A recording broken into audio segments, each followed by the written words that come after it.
அனைவருக்கும் வணக்கம். Tamil Nadu 12th standard economics புக்கில் 3rd சாப்டர் பார்த்துக்கிட்டு இருக்கோம். இந்த வீடியோவில் 3.6.1 அக்ரிகேட் டிமாண்ட் ஃபங்க்ஷன் அப்படின்ற டாபிக் வந்து ஸ்டார்ட் பண்ணிடலாம்.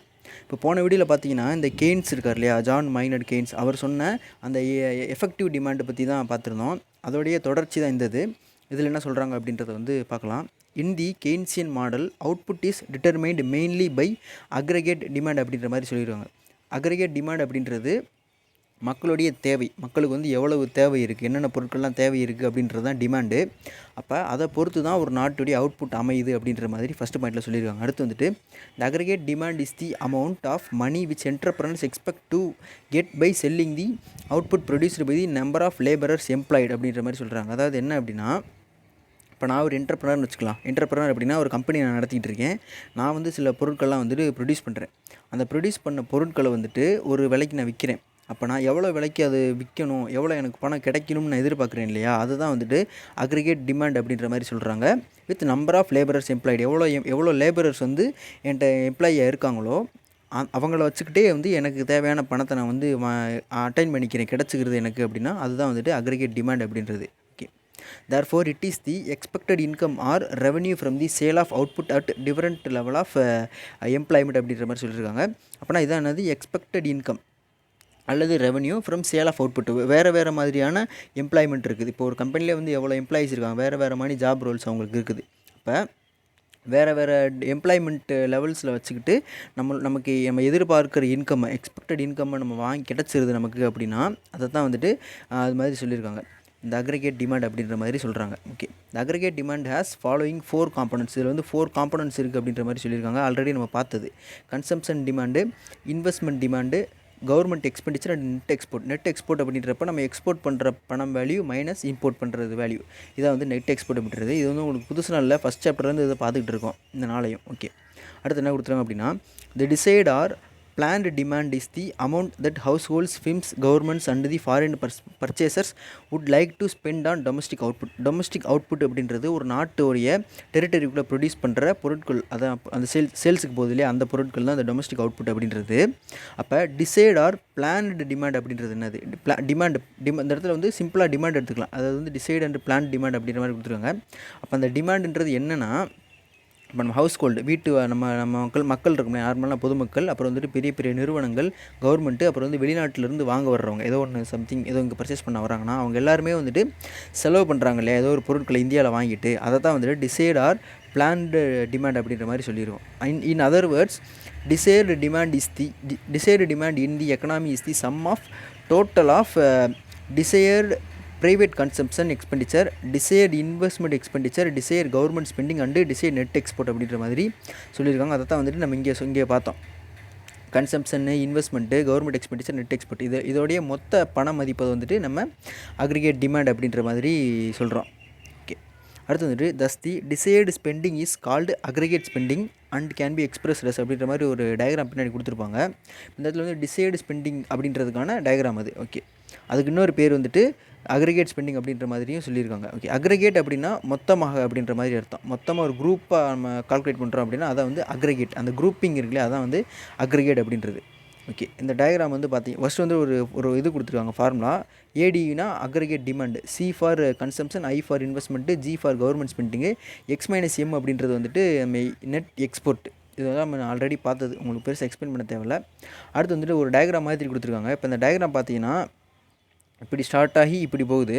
அதுக்கான எக்ஸ்ப்ளனேஷன் வந்து கீழே இருக்குது, அது என்னன்றதை பார்க்கலாம். இப்போ இந்த டயக்ராம் பார்த்தீங்கன்னா ஒரு சார்ட் வடிவில் கொடுத்துருக்காங்க. இந்த சார்ட்டில் வந்துட்டு எக்ஸ் ஆக்சிஸில் எம்ப்ளாய்மெண்ட் லெவல் இருக்குது, அதே மாதிரி ஒய் ஆக்சிஸில் அக்ரிகேட் டிமாண்ட் அப்படின்ற மாதிரி இருக்குது. ஓகே, அது என்னன்றதை கீழே பார்த்துடலாம். Okay, figure 3.1 explains that aggregate demand prices increases or decreases with increase or decrease in volume of employment அப்படின்ற மாதிரி கொடுத்துருக்காங்க. அப்போ எம்ப்ளாய்மெண்ட் லெவல் எப்படி இருக்கோ அதை பொறுத்து தான் வந்துட்டு டிமாண்ட் இருக்கும் அப்படின்ற மாதிரி சொல்லியிருக்காங்க. அப்போ எம்ப்ளாய்மெண்ட் லெவல் இன்க்ரீஸ் ஆச்சுன்னா இதுவும் இன்க்ரீஸ் ஆகும் அப்படின்றத மென்ஷன் பண்ணுறாங்க. அதே மாதிரி இது டிக்ரீஸ் ஆச்சுன்னா அதுவும் டிக்ரீஸ் ஆகுன்ற மாதிரி சொல்கிறாங்க. ஓகே, அடுத்து வந்துட்டு aggregate demand curve increases at an increasing rate in the beginning and then increases at a decreasing rate அப்படின்ற மாதிரி சொல்லியிருக்காங்க. This shows that as income increases owing to increase in employment, expenditure of the economy increases at a decreasing rate. இது என்னன்னா, இப்போ இந்த இடத்துல பார்த்தீங்கன்னா first okay, இந்த இடத்துல வந்துட்டு எம்ப்ளாய்மெண்ட் வந்து இன்க்ரீஸ் ஆகிட்டே போகுது. அப்படின்னா அந்த ஆட்டோமேட்டிக்காக அக்ரிகேட் டிமாண்ட் இன்க்ரீஸ் ஆகிட்டே போகுது. இப்போ அதனால் வந்து இமேஜ் வந்து இப்படி போகுது இந்த கர்வ். அப்போ ஒரு நேரத்தில் என்ன ஆகுதுன்னா இப்படி வந்து ஸ்ட்ரெயிட்டாக போக ஆரம்பிச்சிருச்சு. அப்போ எம்ப்ளாய்மெண்ட் இன்க்ரீஸ் ஆனாலும் இந்த அக்ரிகேட் டிமாண்ட் வந்துட்டு ஒரே ஸ்ட்ரெயிட் லைனாக போகுது அப்படின்ற மாதிரி சொல்கிறாங்க. இதை தான் வந்துட்டு இந்த இடத்துல கொடுத்துருக்காங்க. ஃபஸ்ட்டு வந்து இன்க்ரீசிங் ரேட்டில் இன்க்ரீஸ் ஆகுது, அப்புறம் வந்து டிக்ரீசிங் ரேட்டில் இன்க்ரீஸ் ஆகுது அப்படின்ற மாதிரி சொல்லியிருக்காங்க. இது அவ்வளோதான். அடுத்தது வந்துட்டு 3.6.2ல் அக்ரிகேட் சப்ளை ஃபங்க்ஷன் அப்படின்ற மாதிரி ஒன்று கொடுத்துருக்காங்க. அது என்னன்றதை பார்த்துடலாம். Aggregate supply function is an increasing function of the level of employment. Increasing function of the level of employment level increase ஆகிறத பற்றி இந்த சார்ட் வந்து பேச போகுது. இந்த ஃபங்க்ஷன் அப்படின்ற மாதிரி எடுத்துக்கலாம். Okay, aggregate supply refers to the value of total output of goods and services produced in an economy. அப்போ அக்ரிகேட் சப்ளை, இதுக்கு முன்னாடி வந்து நம்ம டிமாண்ட் அப்படின்ற மாதிரி பார்த்தோம், அக்ரிகேட் டிமாண்டுன்னு பார்த்தோம். அப்போ அந்த டிமாண்ட் வந்து யாரை குறிக்குது? கன்சியூமர்ஸ். நமக்கு தான் டிமாண்ட் இருக்குது. நான் ஒரு பொருளை வாங்க போகிறேன் அப்படின்னா எனக்கு தான் அந்த டிமாண்ட் இருக்குது. அப்போ என்னுடைய பார்வையிலேருந்து அந்த ஃபங்க்ஷனை பார்க்குறப்போ வந்து அது பேர் வந்து அக்ரிகேட் டிமாண்ட் ஃபங்க்ஷன். இப்போ இதுவே வந்துட்டு ஒரு கம்பெனியில் ப்ரொடியூஸ் பண்ணுறாங்களே, ஒரு ப்ரொடியூசர் இருக்காங்க, அவர் வந்து ப்ரொடியூஸ் பண்ணுறாருன்னா அவர் ப்ரொடியூஸ் பண்ணி மார்க்கெட்டுக்கு சப்ளை பண்ணுவார். அப்போ அந்த சப்ளை பண்ணுறாருன்னா அவரை குறிக்கிறது வந்து இந்த சப்ளை அப்படின்றது. இந்த சின்ன டிஃபரன்ஸ் வந்து ஞாபகம் வச்சுக்கோங்க, முன்னாடி நான் சொல்லியிருக்கணும். ஓகே, இப்போ இங்கேருந்து பார்க்கலாம். Aggregate supply refers to the value of total output of goods and services produced in economy in year. அப்போ ஒரு வருஷத்தில் ஒரு கண்ட்ரியில் ப்ரொடியூஸ் ஆகிற குட்ஸ் அண்ட் சர்வீசஸோடைய டோட்டல் வேல்யூ தான் நம்ம அக்ரிகேட் சப்ளை அப்படின்ற மாதிரி சொல்கிறோம். யார்? அந்த கம்பெனிக்காரவங்களுடைய பார்வையிலேருந்து சொல்கிறது. Okay, in other words aggregate supply is equal to the value of national product. இதெல்லாம் வந்து 3 சாப்டரில் இந்த வேர்டை வந்து நம்ம பார்த்துருக்கோம். அதாவது இந்த அக்ரிகேட் சப்ளை அப்படின்றது வந்துட்டு நேஷனல் ப்ராடக்ட்டுக்கும் அல்லது நேஷனல் இன்கமுக்கு வந்து ஈக்குவலாக இருக்கும் அப்படின்ற மாதிரி சொல்லியிருக்காங்க. ஏன்னா ஒரு எக்கனாமியில் ப்ரொடியூஸ் பண்ணுற மொத்த குட்ஸ் அண்ட் சர்வீசஸ் தான் நம்ம வந்து அக்ரிகேட் சப்ளை அப்படின்ற மாதிரி சொல்லுவோம். அப்போ அதோடைய பண மதிப்பை தான் நம்ம வந்து நேஷனல் இன்கம் அப்படின்ற மாதிரி சொல்லலாம். ஃபஸ்ட் சாப்டர்லேயே அதை பார்த்தாச்சு. அப்போ ரெண்டுமே ஈக்குவல் அப்படின்றாங்க. அது ஒரு புதுசான ஒரு கருத்து கிடையாது.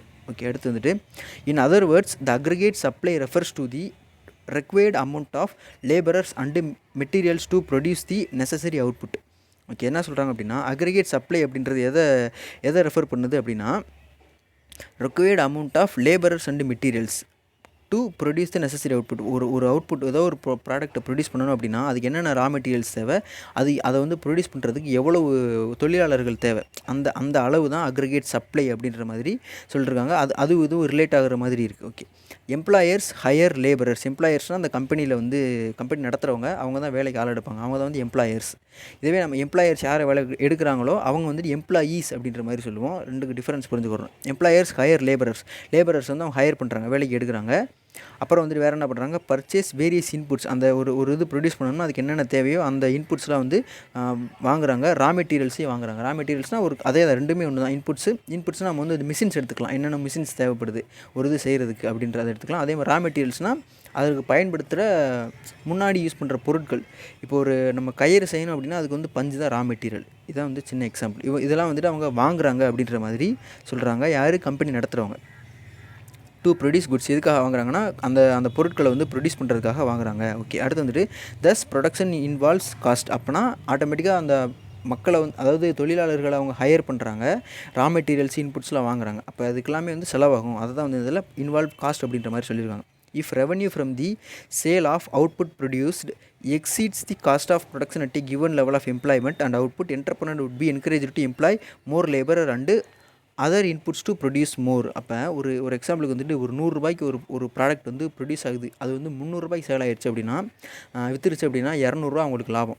அப்போ அந்த 200 இருக்கிறதுனால என்ன பண்ணுவாங்க? ஒன்று அவங்க கம்பெனியில் வந்துட்டு டெக்னாலஜி புதுசாக இம்ப்ளிமெண்ட் பண்ணுவாங்க, அல்லது வந்து இன்னும் கொஞ்சம் ஆளை வந்து இன்னும் புதுசாக வேலைக்கு ஆள் எடுப்பாங்க. இதுதான் கொடுத்துருக்காங்க. அப்போ revenue from sale output exceeds the cost of ப்ரொடக்ஷனை விட அவங்க விற்ற விலை ரொம்ப அதிகமாக இருக்குது அப்படின்னா என்ன பண்ணுவாங்க? Entrepreneur would be encourage to employee more labour. இன்னும் அதிகமான லேபர்ஸ் வந்து வேலைக்கு எடுப்பாங்க, அல்லது வந்துட்டு இன்னமும் அதிகமாக ப்ரொடியூஸ் பண்ணுவாங்க அப்படின்ற மாதிரி சொல்லியிருக்காங்க.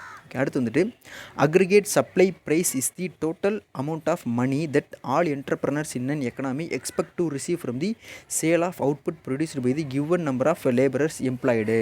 அதாவது என்ன சொல்கிறாங்க அப்படின்னா, இந்த அக்ரிகேட் சப்ளை ப்ரைஸ்ன்றது வந்துட்டு ஒரு மணி வேல்யூ. அது எதோட money value? That all entrepreneurs in economy expect to receive from the sale of output. ஒரு ஒரு அவங்களுடைய ப்ராடக்ட் விற்பனை ஆகுது இல்லையா, அது கிவன் லேபரர்ஸை வச்சுக்கிட்டேவும் அவங்க ஒரு ப்ராடக்ட்டை ப்ரொடியூஸ் பண்ணி அதை வந்துட்டு எக்கனாமியில் விற்பனை பண்ணுறாங்க. அப்போ எவ்வளோ பணம் கிடைக்கும்னு அவங்க எதிர்பார்க்குறாங்களோ அதை தான் வந்துட்டு அக்ரிகேட் சப்ளை ப்ரைஸ். இதே மாதிரி ஒரு பாயிண்ட் வந்து அக்ரிகேட் டிமாண்ட் ப்ரைஸ்லையும் நம்ம பார்த்துருக்கோம். ஓகே, சேம் ரிப்பீட் ஆகுது. The term price refers to the amount of money. இந்த இடத்துல ப்ரைஸ் அப்படின்றது எதை குறிக்குது? Money received from the sale of output. எவ்வளோ பொருட்கள் விற்றுருக்கோ அதுலேருந்து கிடைச்ச பணத்தை தான் இந்த இடத்துல நம்ம ப்ரைஸ் அப்படின்ற மாதிரி மென்ஷன் பண்ணுறோம். Hence there are different aggregate prices for different level of employments. ஒரு லெவல் ஆஃப் ஒரு எம்ப்ளாய்மெண்ட் லெவலுக்கும் ஒரு மாதிரியான அக்ரிகேட் ப்ரைஸ் இருக்குது அப்படின்ற மாதிரி சொல்லியிருக்காங்க. அது என்னென்னா ஒரு 4 இது கொடுத்துருக்காங்க. ஓகே, என்னென்ன அப்படின்னா அக்ரிகேட் கன்சம்ஷன் எக்ஸ்பெண்டிச்சர், கன்சம்ஷன் திரும்ப ரிப்பீட் ஆகுது. அப்புறம் வந்துட்டு ப்ரைவேட் சேவிங்ஸ் அப்படின்றப்ப வந்துட்டு ப்ரைவேட் கம்பெனி எடுத்துக்கலாம், இல்லை தனி மனிதர்களுடைய சேவிங்ஸ் எடுத்துக்கலாம். இப்போ நம்ம கையில் ஒரு 100 ரூபா வருது அப்படின்னா ஒன்று அதை வச்சு ஏதாவது பொருளை வாங்குவோம் அல்லது சேவ் பண்ணி வைப்போம். அதாவது நம்ம ஏதாவது பொருளை வாங்குகிறோம் அப்படின்னா அது வந்துட்டு கன்சம்ஷன், அதை சேவ் பண்ணி வைக்கிறோம்னா அது வந்து ப்ரைவேட் சேவிங்ஸ். ஓகே, அடுத்து வந்துட்டு நெட் டேக்ஸ் பேமெண்ட்ஸ் அப்படின்னா என்னது? Total tax payment to be received by the government minus transfer payments. அப்போ கவர்மெண்ட்டுக்கு மொத்தமாக எவ்வளோ டேக்ஸ் வருதோ அது எல்லாமே அதில் இருந்துட்டு என்ன பண்ணுறாங்க அப்படின்னா மைனஸ் பண்ணுறாங்க. எதை மைனஸ் பண்ணுறாங்க? ட்ரான்ஸ்ஃபர் பேமெண்ட்டு, சப்சிடி, இன்ட்ரெஸ்ட் இதெல்லாம் வந்துட்டு மைனஸ் பண்ணிடுறாங்க. ஏன்னா அது எல்லாமே வந்து கவர்மெண்ட்டுக்கு வந்து செலவுகள். இந்த transfer payment, subsidy, interest payment இதெல்லாம் வந்துட்டு அவங்களுக்கு வந்து செலவுகள். அப்போ டேக்ஸுன்றது கவர்மெண்ட்டுக்கு ஒரு வருமானம். அப்போ அந்த வருமானத்துலேருந்து அவங்களுக்கு ஆகிற செலவை வந்து மைனஸ் பண்ணிடுறாங்க கவர்மெண்ட்டு. இதையும் வந்து இதில் ஆட் பண்ணுறாங்கன்ற மாதிரி சொல்கிறாங்க. அடுத்து வந்துட்டு personal transfer payments to the foreigners. அப்போ ஃபாரினர்ஸ்க்கு வந்து டொனேஷன் கொடுக்குறாங்க. இப்போ வந்து ரீசெண்டாக நீங்கள் நியூஸில் பார்த்துருந்தீங்கன்னா தெரிஞ்சிருக்கும். இன்றைக்கி தான் நியூஸில் வந்துருக்கு. என்னது அப்படின்னா மாலத்தீவுக்கு வந்துட்டு $500 மில்லியன் வந்து இந்தியன் கண்ட்ரிலேருந்து போகுது. இது வந்து நம்ம அவங்களுக்கு கொடுத்து டொனேட் பண்ணுற மாதிரி அதை இதில் ஆட் பண்ணலாம் அப்படின்ற மாதிரி சொல்லியிருக்காங்க. அப்போ அக்ரிகேட் சப்ளை அப்படின்றதுக்கு ஃபார்முலா வந்து C+S+T+RF நம்ம மேலே சொன்ன 4ஐயுமே வந்துட்டு ஆட் பண்ணுறாங்க. அதை வந்து என்ன அது ஓவரால் அதுக்கு பேர் என்ன அப்படின்னா அக்ரிகேட் இன்கம் ஜெனரேட்டட் இன் எக்கனாமி அப்படின்ற மாதிரி சொல்லியிருக்காங்க. ஓகே, இதுக்கப்புறம் கீழே வந்துட்டு ஒரு இமேஜ் கொடுத்துருக்காங்கன்ற மாதிரி இந்த இடத்துல சொல்லியிருக்காங்க. அப்போ இந்த இமேஜில் பார்த்தோம் அப்படின்னா 2 கர்வ் இருக்குது. ஒன்று வந்து Z, இன்னொன்று வந்து Z1 அப்படின்ற மாதிரி 2 கர்வ் கொடுத்துருக்காங்க. என்னன்றதை பார்த்துடலாம். ஃபஸ்ட்டு வந்து Z curve is linear where money wages remain fixed. Z1 curve is nonlinear since wage rate increases with employment அப்படின்ற மாதிரி கொடுத்துருக்காங்க. ஃபஸ்ட்டு இந்த Z பார்த்திங்கன்னா இந்த வயலட் கலரில் இருக்குல்ல, இது வந்து பார்த்திங்கன்னா ஸ்ட்ரெயிட் லைன் மாதிரி போய்கிட்டு இருக்குது. அப்போ அந்த இடத்துல என்ன ஆகுதுன்னா வேஜஸ் வந்து ஸ்டேபிளான வேஜஸாக இருக்குது, அதனால் வந்து ஸ்ட்ரெயிட்டாக போய்கிட்டு இருக்குது அப்படின்ற மாதிரி சொல்லியிருக்காங்க. Z1 பார்த்தோம்னா நான் லீனியராக இருக்குது. இது மாதிரி பார்த்திங்கன்னா கொஞ்சம் வளைஞ்சு போகுது இல்லையா. அப்போ அங்கே வந்து என்ன ஆகுது அப்படின்னா வேஜஸ் வந்து ஸ்டேபிளான வேஜஸ் கிடையாது, வேஜஸ் கூலி வந்து மாறிக்கிட்டே இருக்குது அப்படின்ற மாதிரி சொல்லியிருக்காங்க. அடுத்து வந்துட்டு when full employment level of NF is reached it is impossible to increase output by employing more men அப்படின்ற மாதிரி இந்த இடத்துல கொடுத்துருக்காங்க. அதாவது என்னென்னா இந்த இடத்துல பார்த்தா NF அப்படின்ற மாதிரி ஒரு லைன் கொடுத்துருக்காங்க. இந்த இடத்துல கொடுத்துருக்காங்க NF அப்படின்றது.